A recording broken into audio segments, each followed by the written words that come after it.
All right, ladies and gentlemen, it is Sunday evening, and I think we're live. That was my intent anyway. Otherwise, I'm sitting here running my mouth, God knows nothing. So it's been a week. It has sure enough been a week. And of course, I slipped up on something, and now I believe that we're still hearing me coming through over there. See if I can do this without getting up. Boom! Hey! All right, I apologize for that. That was a little technical slip there. I don't know if y'all could hear me coming through my own microphone, but I was. And I've lost my mouse on the other screen. There we go. I need one of those clapper boards so we can do a take two thing even when we're live. Yeah, that would be amazing, but we're not there. And yeah, carry on, sir. There we are. Okay. Sorry about that. Little technical hiccup. We got over it, but it also means that the first minute of my monologue has been completely compromised by getting distracted over that little technical hiccup. Good evening. It's just after 2000 on a Sunday evening. That means it's time to sit down with the Brushfire mind, and we're going to have a conversation. My name's Christopher Lowry.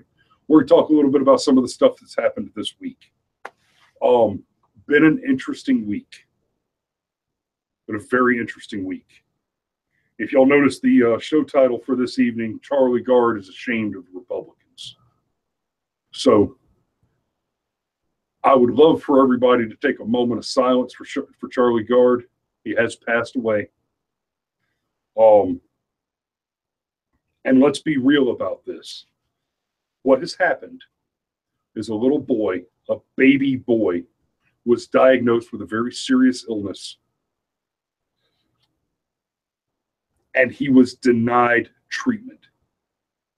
He had life-saving medical treatment withheld by the state, period. There's no other way to say it. The American doctors that finally got a chance to review his records have said quite plainly that had they been able to administer the treatment early on when it was first diagnosed, that Charlie may have even been able to grow up to be a relatively normal little boy. But Charlie was left to languish and deteriorate while endless bureaucracy argued over whether or not he should be caused to die with, quote, dignity. We've talked about the whole dignity. I'm not going to dig into the whole dignity thing again. We've had that conversation on this show.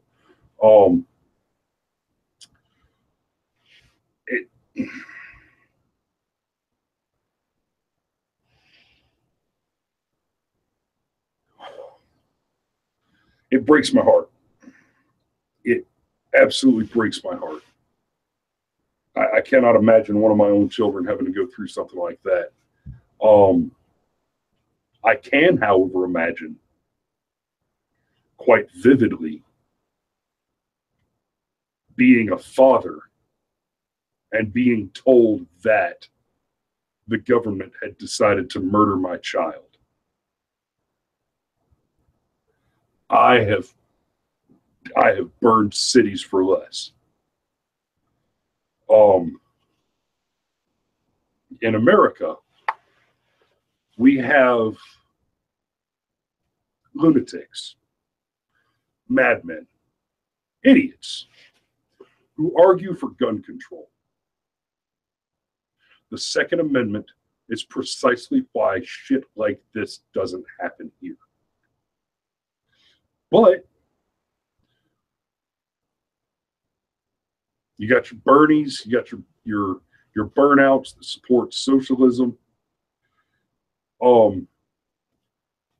That's how you get there. That's how you get to where you've implemented a single-payer system, whereby you're allowing your government to overtax all of your working, productive citizens, stealing piles and piles of money, redistributing it to people who don't work, crippling crippling the profitability of the medical industry and therewith causing the utter stagnation of medical advancement in an advanced society. We live in the developed world where a profit incentive causes things to grow. Betamax first came out, VHS first came out. Never mind that the porn industry set the standard toward VHS instead of Betamax. The fact of the matter is, when the Betamax and the VHS first came out, very few people had Betamax VHS players. That was something that was for the wealthy. But once all the rich people bought it, the company had made enough money that they were able to produce in larger bulk, thereby reducing the cost of the product and making it more available to more people. Now, slightly less wealthy people bought the shit out of the VHS Betamax, and the industry had more money. And now, precisely because it went that way,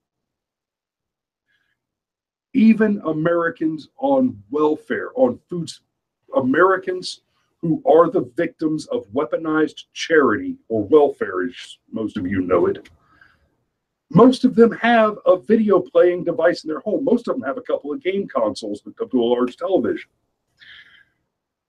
Even if they're watching it from Walmart lawn furniture, this is not Walmart lawn furniture, but that is not an uncommon image in America. There's a lot of trailer parks out there with 70-inch TVs hooked up to a PlayStation, and that is because capitalism and the invisible hand of the free market will cause the cost of a product or service to be lowered by the constant production of that product or service. Supply creates demand, demand creates supply. It's that simple. If supply and demand are out of balance, one will rise to meet the other, or one will fall to meet the other. That's simple economics. However, if your supply drastically outstrips your demand,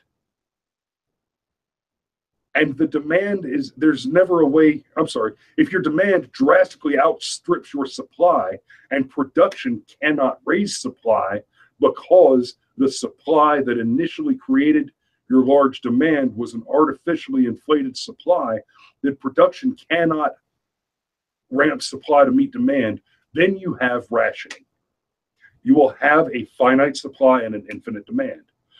Like, for example, in a place where the profitability of an industry like medical care has been artificially suppressed by government intervention. Industries don't fail without government involvement. They get replaced by new industries. They develop into more complicated industries. They evolve. But companies fail. Industries do not.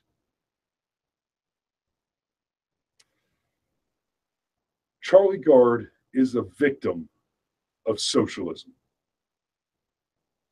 Charlie Gard is a victim of social justice.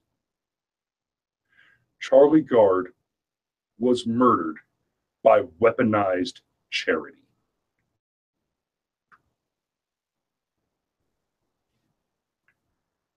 Steve, you want to say a few words there before I move on? I was kind of hoping to have an audience by now. That's all right. Somebody will pick up on this somewhere along the line. Engage us in the comments below. We've been trying to follow along and try to catch up where we can. The more interaction, the more we'll be likely to look for comments.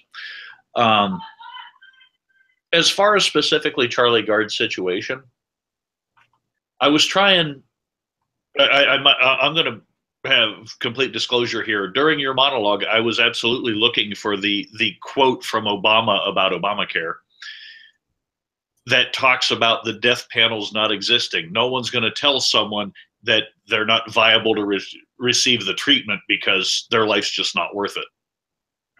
I know it's out there, but the clip that I found, I sorted the whole way through. Most of it was standing ovations from a blind Congress. So I could not get the clip I was looking for, but he has said to that effect that the death panels were a myth. Mind you, coming on the heels of a UK central controlled healthcare plan, Charlie Gard was the victim of a death panel. People looked at his case and said, no, he's not worth any money, not government money. Said he's not worth any money to try to save for any reason. I have no right to try to change the outcome of this at all. And the part that bothers me the most out of that is the fact that they didn't say, if you can come up with the money on your own, you're welcome to do as you please. They said nothing like that. When they heard other people wanted to try, they weren't interested in that, because if they were proven wrong, that would mean the entire system is broken, and the government in the UK is obviously not infallible, which they cannot live with. You know, this is the same type of government that spawned pirate radio in the ocean in the 60s. I mean, you know, you've got to control everyone's thoughts and minds, right? So the main issue that I have with Charlie, that's not the humanist bit of they had a chance to save their kid and they were denied it by their government. The other side of this is the disingenuity. I'm not even sure where that word fits. Tonight is not the night for words, but the idea, the entire fact that the left was supporting ending a life of a child who they do everything in the interest of in any other instance for the children, and for science, they allowed a child to die when at a minimum having him treated could have furthered the state of treatment for the next kid with that disorder. If it didn't save him, they'd have been better educated next time. And science and that family were both robbed of the chances they deserved. And Cameron, I know you're probably itching to say something, but hold on just a second. How many times have we heard the pro-baby murder crowd cry, "Oh, you terrible, terrible conservatives! You're pro-birth, not pro-life. You don't care what happens to them after they're born." Oh yeah. And which of us was it that was actively lobbying to cause this child to die? The left has just effectively managed to commit a 7th trimester abortion.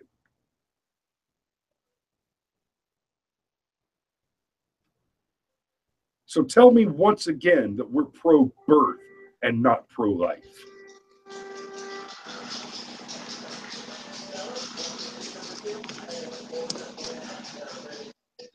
Yeah, but no.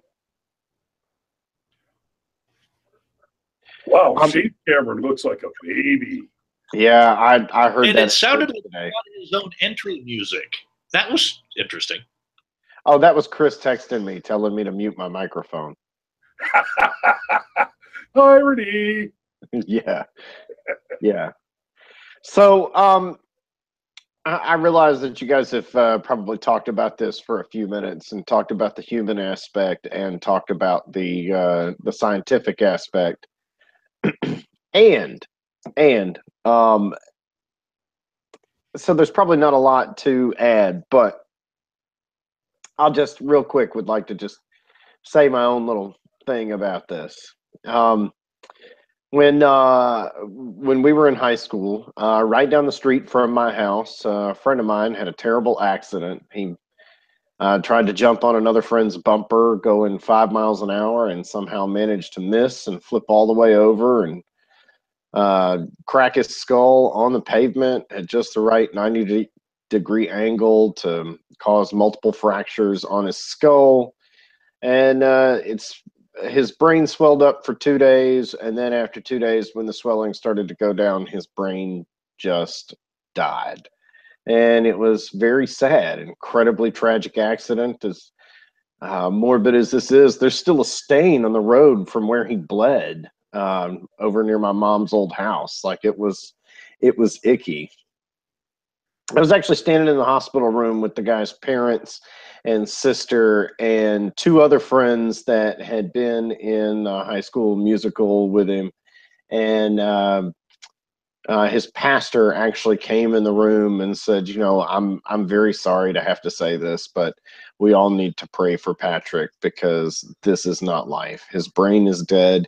And the doctors and the nurses all said the same thing. The fact that, I mean, they could keep him on the machines and he might last days, weeks, months, even years, but he'd had severe head trauma. And then once the swelling went down, there was just nothing left. And it was very sad.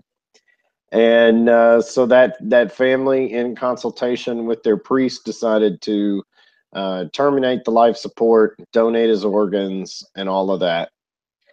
And it was their decision. It was what they felt like was best.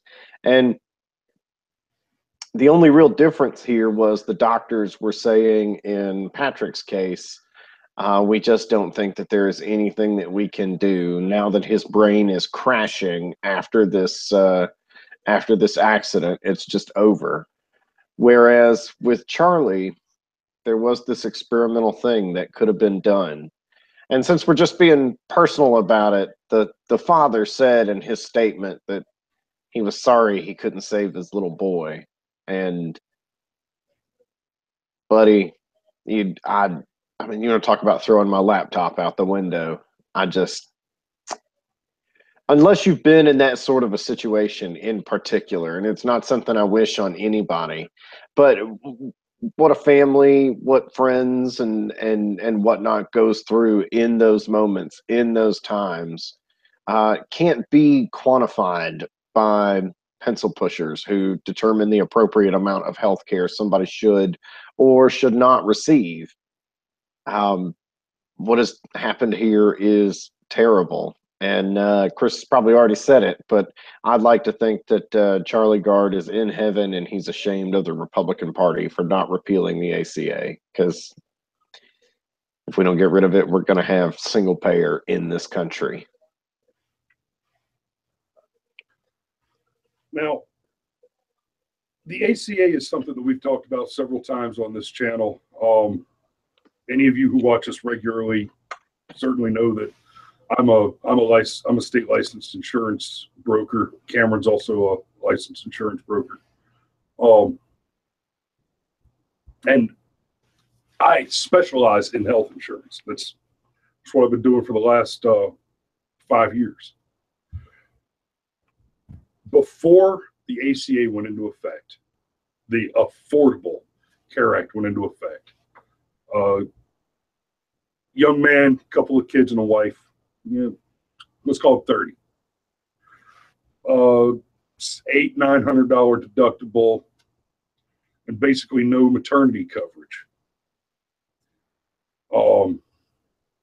Maybe $150-200 a month on the outside. That policy today has a $6,500 deductible, a $6,500 max out of pocket per person.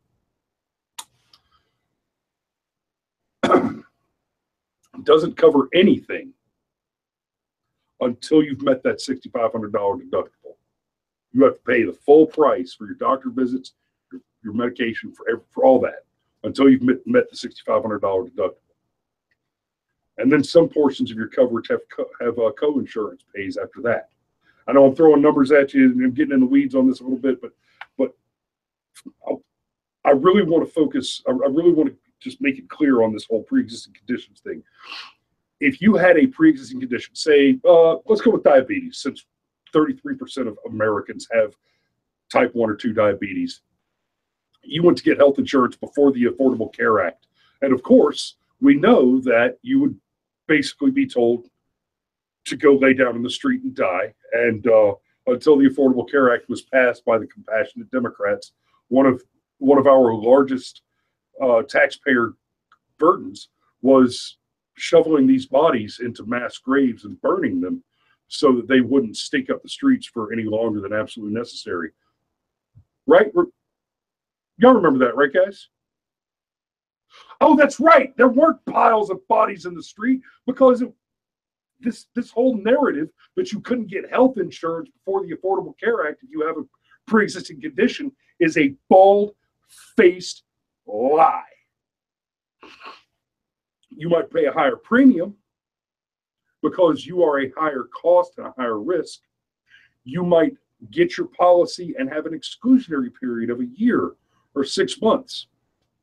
You might pay a little more to get the 6-month exclusionary period instead of the 1 year exclusionary period, but you could get coverage. The Also, coverage existed. You could work a job you didn't like that did have an excellent benefits package. Most of those give you full coverage after 90 days, and that includes your pre-existing condition. Yep. So this narrative, this myth that you couldn't get coverage with a pre-existing condition before Obamacare is horseshit.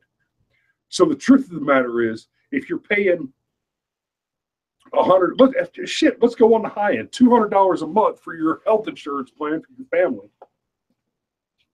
You've got diabetes. You've got an $800 deductible.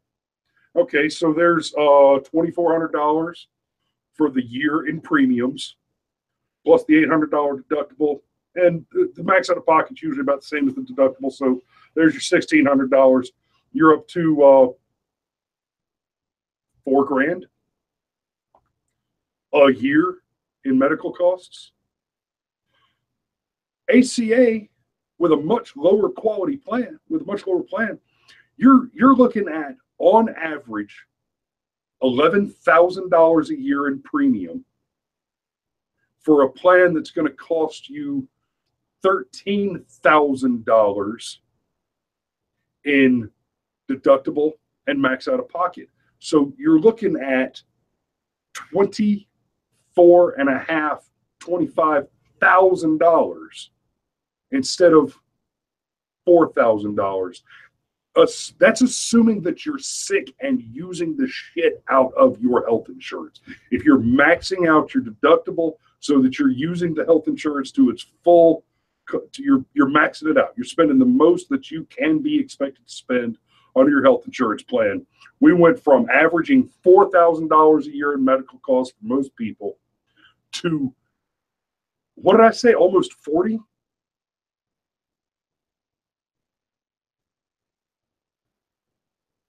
I don't know what else to say. I don't know how much more clear I can be on this, how much more clear we can make it. But somehow,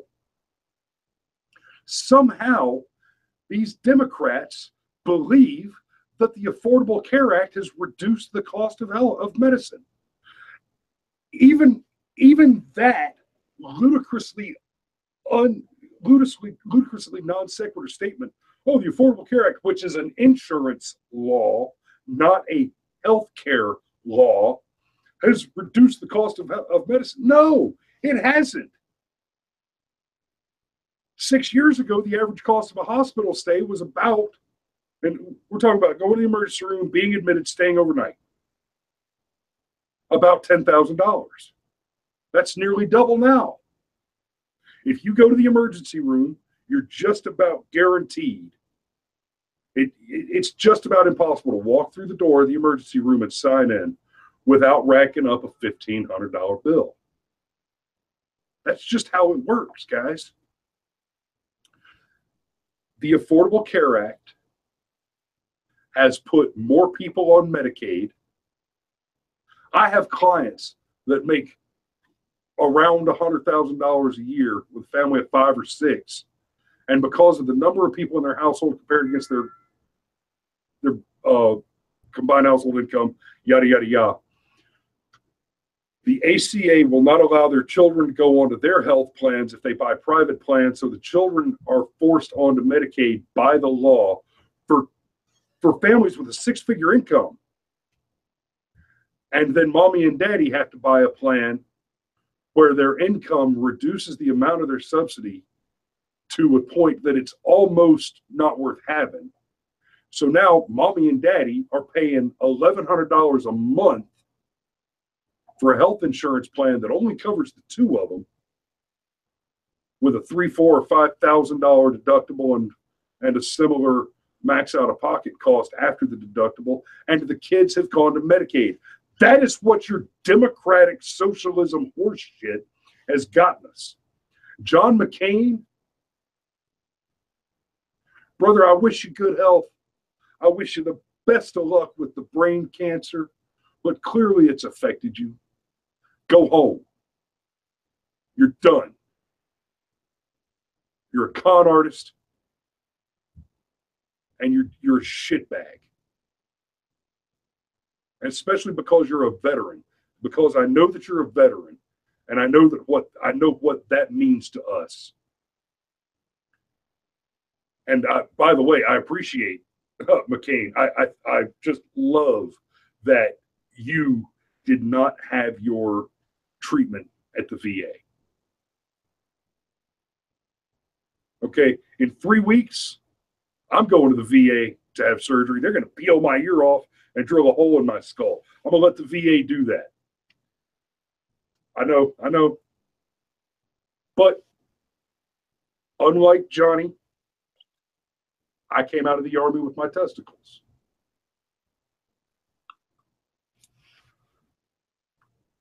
Gentlemen?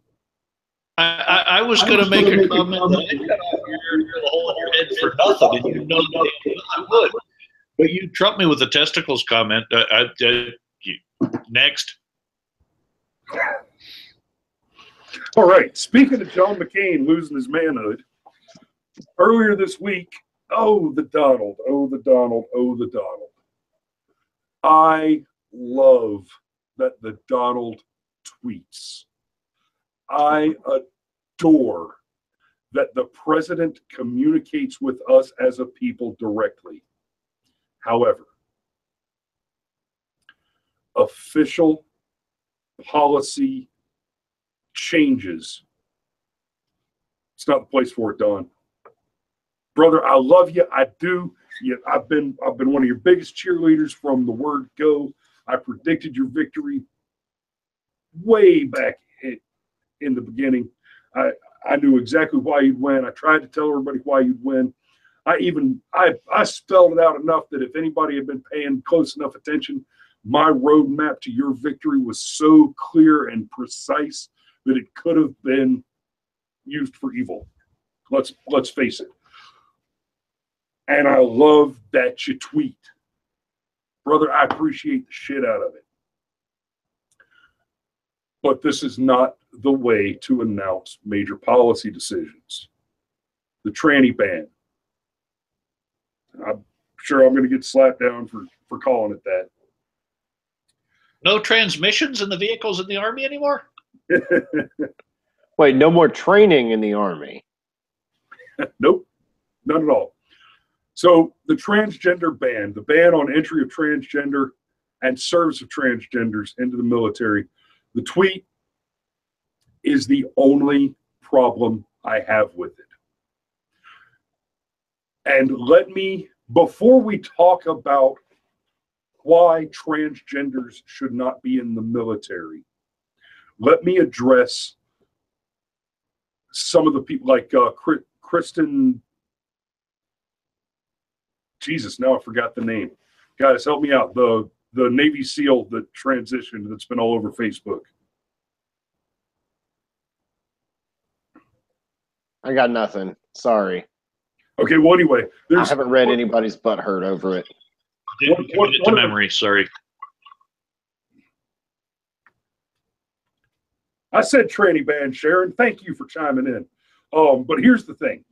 We've seen this Christine Bell or Blake or something like that. There's this Navy SEAL that transitioned after she left the military, right? And and said, I wish Trump would say that to me. I'd punch him in the face type of stuff. Libs, Dems. Anecdotes do not prove rules. For one, she didn't go in as a transgender. She did not show up in the recruiting station and say, "Hi, I would like to serve, and if I could get a dickectomy, that would be fantastic." No, she went in as a man, said, "I want to serve," served, and now she's a woman. I'm actually not clear on whether or not she transitioned before she left service. It seems like she transitioned after she left service. Everything I've read said that she transitioned after. But here's the thing: when you throw up somebody like that and say, "Look, this person did just fine," okay, that's awesome. That's fantastic. But your claim is that between 7,000 and 8,000 military members currently are transgender. Is this anecdotal assertion? Is this anecdotal individual the rule? Or are more of those 7,000 to 8,000 people, are they more like Chelsea Manning? If you don't know, if you haven't followed this, Bradley Manning was a traitor, went to Leavenworth, transitioned, became Chelsea Manning, and got pardoned by Obama because, let's face it, Obama's a Russian colluder. He doesn't give a shit about treason unless it's politically convenient or fiscally expedient. Now, technically, Manning was the Russian colluder because he's the one that gave the stuff to WikiLeaks, and everybody knows that WikiLeaks got all their stuff from Russia in order to help out Trump, right? Somehow Michael Flynn was involved. That whole Marussia thing is such a moving target now. It's anyhow, please continue. G and all of that equation was Obama's open mic moment about waiting until after the election to, so he could appease Vladimir. Actually, it's funny you mentioned the Marussia. I thought we were going to get through a whole episode without talking about Marussia. I'm not going to go into much on Marussia, but I did read an article the other day, independent intelligence analysis of the metadata associated with the DNC hacks. And here's the fun bit. The DNC data, according to the metadata therewith associated, was transferred from the computers from which it was removed at a higher rate than possible via Ethernet connection, which means that it could only have been copied via hardline to another external hard drive and then transmitted. Speaking of things that make you go, ooh, what about Debbie Wasserman Schultz's IT guy suddenly trying to flee the country and getting arrested at the airport? I'm sure that doesn't have anything to do with anything. Nothing at all. Whoops. You'll never know because the laptop got returned, didn't it?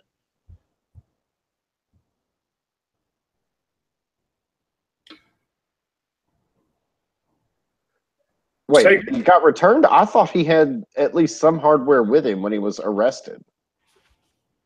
Well, but somebody was trying to wrangle whatever laptop was in there back, and I thought they got a hold of it before it was torn down. But I thought they'd gotten it released before it was completely filed.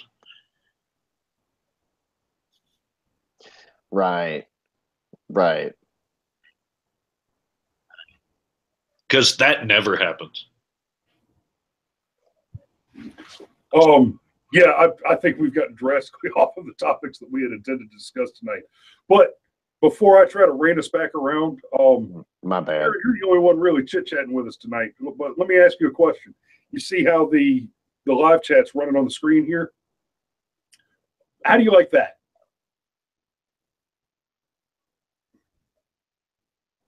It's behind me. Yay, so it won't run over my face. Yay. How does it look? Guys, you too, how does it look?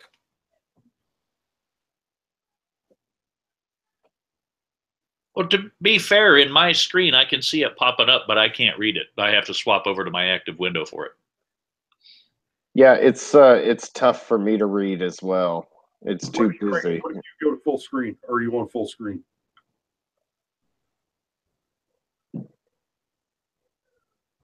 Yeah, even when you're the main screen, it's just because of the different contrasts of colors and whatnot. It's kind of tough to read. I can fix that. I can mess with that later and fix it up a little better. All right. Aaron who likes it. I think what I have to do is start just letting people talk there, and we address it audibly. I cannot speak tonight, y'all. Forgive me, because just tonight. Me just popping up my lines in the middle, everyone's going to know those if we talk about it anyhow. So I may just bow out of text returns.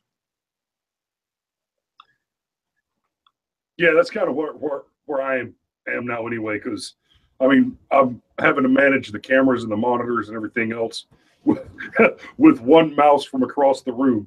So, so the keyboard again. Go ahead, Cameron. I don't know how much you guys hit this before you came in, but I mean, can I just ask, what the hell is the point of voting Republican? I mean, we've got the Supreme Court, the White House, the Senate, the Congress. There's a lot of people that are willing to compromise on a lot of this, and we can't even get a half-ass repeal bill through.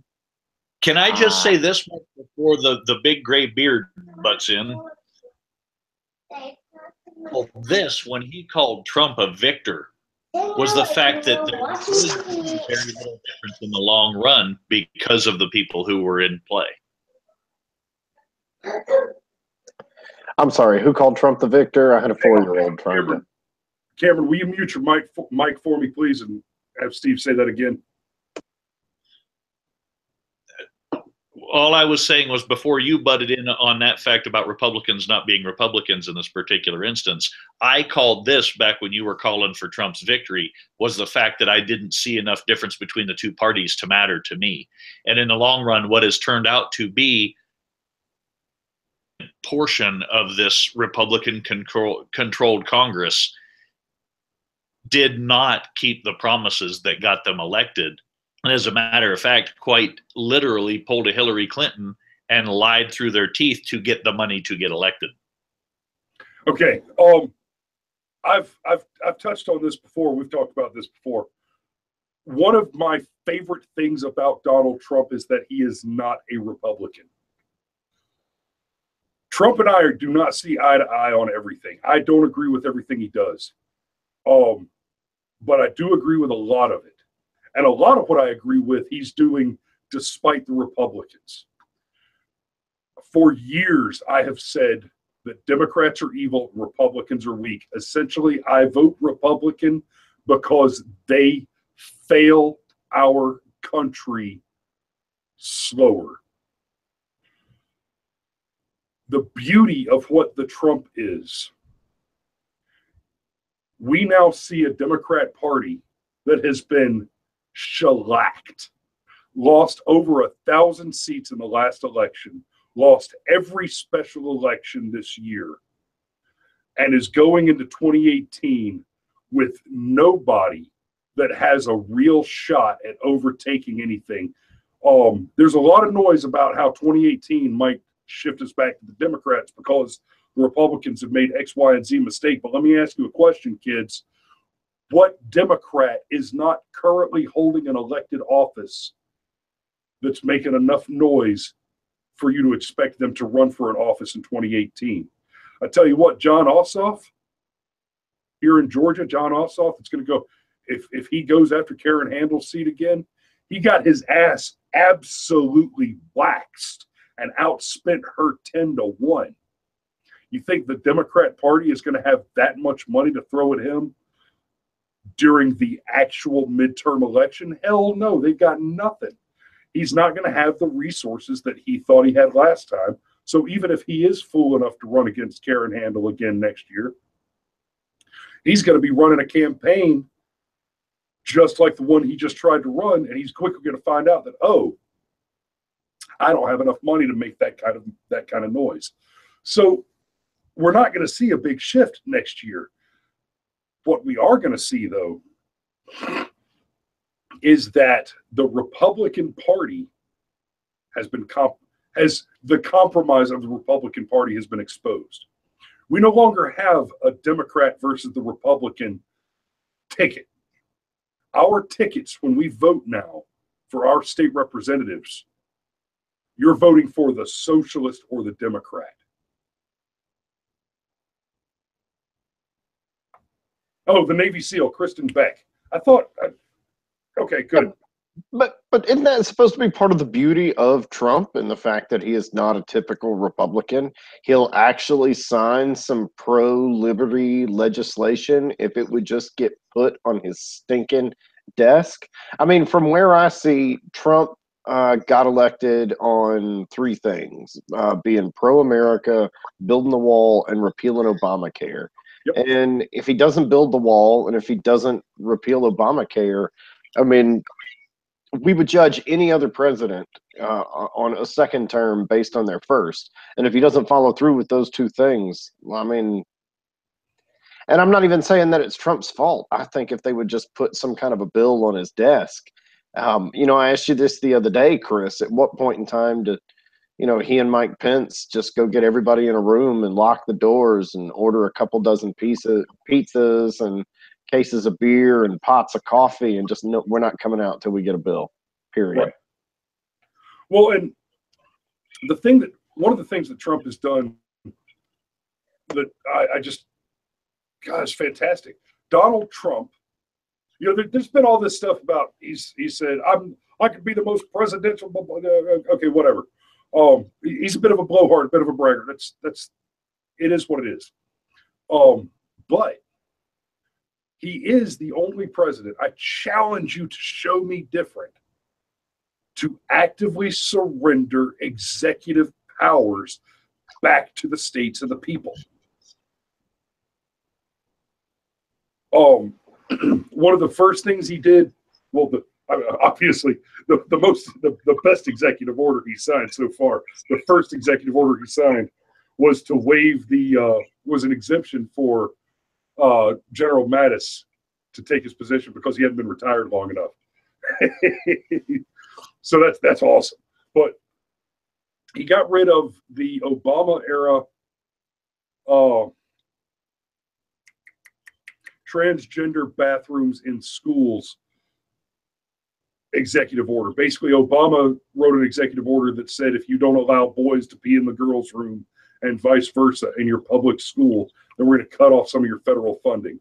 Trump came in and wrote an executive order that took that off the book. And, you know, of course, the LGBTQ plus guys, oh, he's anti-trans. No.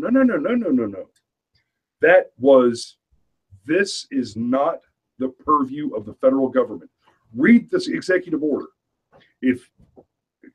God, I hate it when people bitch and moan about laws and executive orders and all this stuff and they haven't read it. Read it. If you're going to have an opinion, form that opinion.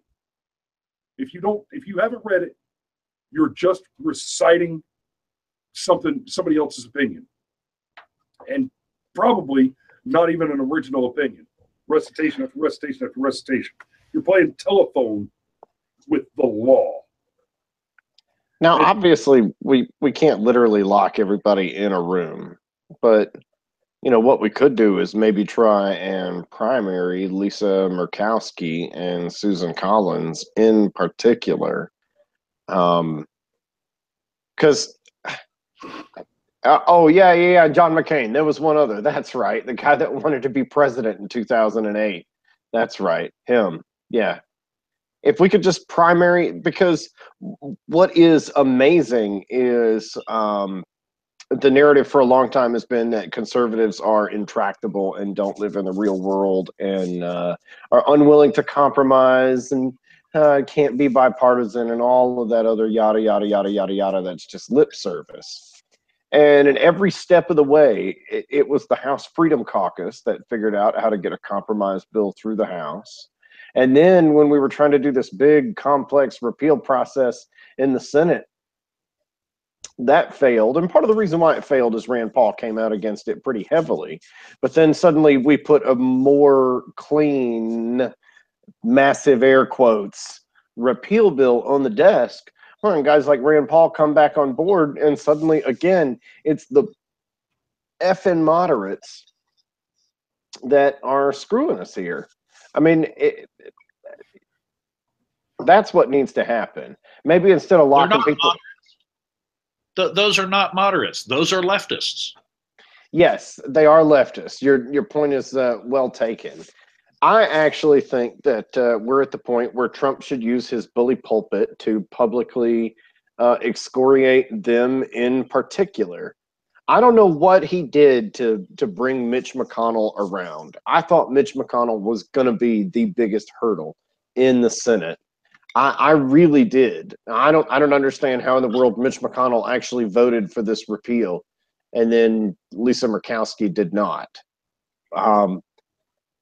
That being said, I mean, seriously, everybody. I don't even know how it would be done, but I mean, like from Sean Hannity on down, in every talk radio station, Murkowski's name is mud. Collins' name is mud. You can't repeal the ACA. Every day this thing stays on the books, its tendrils get deeper. And the deeper its tendrils go, the more likely it is to fail. And when it fails, we're going to have Charlie Gards right here in this country, because the ACA was always designed to fail.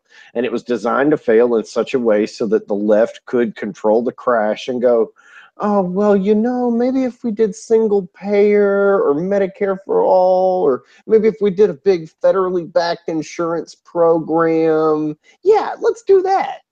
And oh yeah, let me talk about Medicare for all for just a second. Here's how Medicare works. Okay, when you turn 65, you go on Medicare. If you don't opt in, then you get it for free. If you don't opt into the addition, but if you get it for free, all it covers is some of your hospital coverage if you get sick enough to go to hospital. That's Part A. Medicare Part B covers doctor's visits, where you get your preventive medicine and all that stuff. And that costs you between $120 and $150 a month out of your Social Security check. It covers so little that the vast majority of people in America either get what's called Medicare Advantage plan, which means you actually come off the Medicare rolls and get a private insurance plan that has exorbitant out-of-pocket costs, but its premium is subsidized, kind of like the Affordable Care Act, where your premium is subsidized, but if you have to use it, it costs you a damn fortune. Or they get what's called a Medicare supplement. A Medicare supplement is going to cost you, I haven't run one in a couple of months. I've been doing life and health, other stuff. But the last time I looked a few months ago, turning 65, non-smoker male, about $140, $150 a month was the average. Turning 65 around in where I am in Georgia. So Medicare for all means that you pay $300 to $340 a month for your health insurance. That's for an individual. Everybody tracking that? Medicare for all means you pay $300 a month for your health insurance, whether or not you are using healthcare services. Need I say more, Bernie? Oh, and rhino traders, blah, blah, blah, blah, blah. The moderates. Okay, for the moderates out there, Revelations 3:16. You are lukewarm, neither hot nor cold. And for being lukewarm, I will spew you forth from my mouth. How you like that one, Cameron? Not often you get a Bible quote out of the old fat boy. That's one of my favorites too, as far as the east is from the west. So I divide you from your sin, but be not lukewarm, for I will spew you from my mouth. And that's something that's really interesting to just think about in a moral context. God is actually saying, if you're going to be evil, you might as well go ahead and jump in with both feet. It is more disgusting. It is more disgusting to me for you to try and toe some invisible line than to actually commit to being bad. Steve's licking his chops over there. I'm excited. Yeah, it is that time, kids. Yeah. Oh, let me guess. You still don't have a hot link, do you? Yeah. All that time for that splash screen, and I don't get it anymore. I'll have it next week. Y'all heard that. Hold him to it. Well, I Okay. can only see 4 of my monitors from this chair, and they're all very busy. All 4 monitors are working overtime right now. All right. So at any rate, I don't have a white hat to put on, but we will do our heartwarming stories of death and destruction and exercise of true constitutional rights, not just things somebody feels should be a right that have no bearing on anybody but themselves. This one will come out of a place very near to, well, the 3 of us at least, in DeKalb County, Georgia, which is thankfully further from me than some other places I do like to go.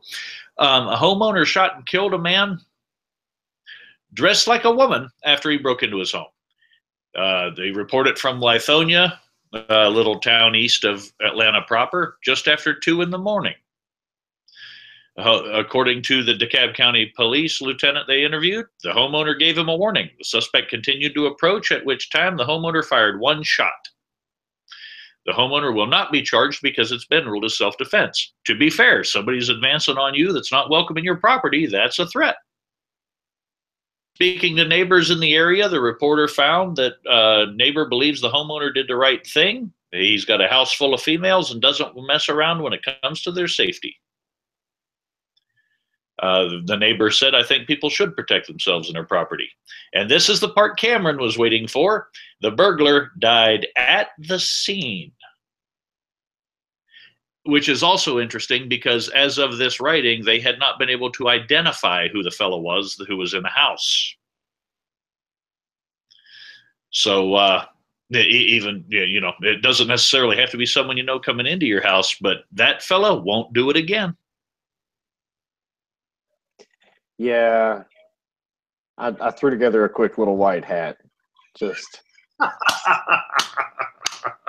was trying to get in the spirit of saying, and remember, kids, if you never try and knock over a liquor store, Uncle Arnie never pulls a double-barrel shotgun from underneath the counter and makes you look like a plate of spilled SpaghettiOs.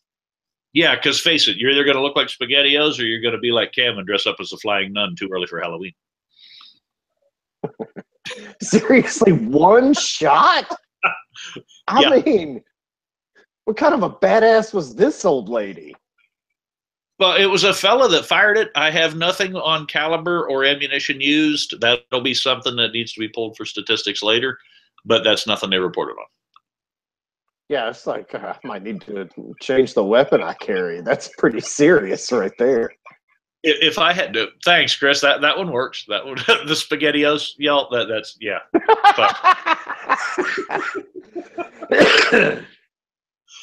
That's bird shot, ladies and gentlemen.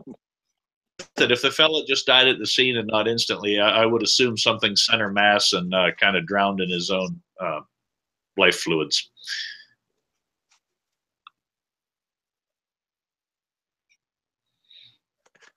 Anyhow, so Chris going to come back and see us out. Back in his seat, we're going to have to hang on and make stuff up as we go because that's all the show we got. Yep. Ladies and gentlemen, that's been the show. We had us DRT. We talked about some good stuff. We talked about some bad stuff. We hated on the enemy because that's what we're here for and that's what they deserve. We love you. We appreciate you watching the show. You especially Sharon. Thanks for the conversation. Say again. I said especially Sharon for doing it real time. Amen. Thanks for coming in, Sharon. We'll see you next week. See the rest of y'all next week. Make sure you're here every Sunday night at 2000. We love you. We need you. Make sure you hit that subscribe button. Hit us up on Patreon. Help us out. Help us build this up some more. I still need a backlight right here.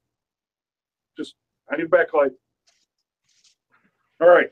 And until next week, remember, if you build a man a fire, you'll keep him warm for the evening. But if you set a man on fire, he'll be warm for the rest of his life. Good night.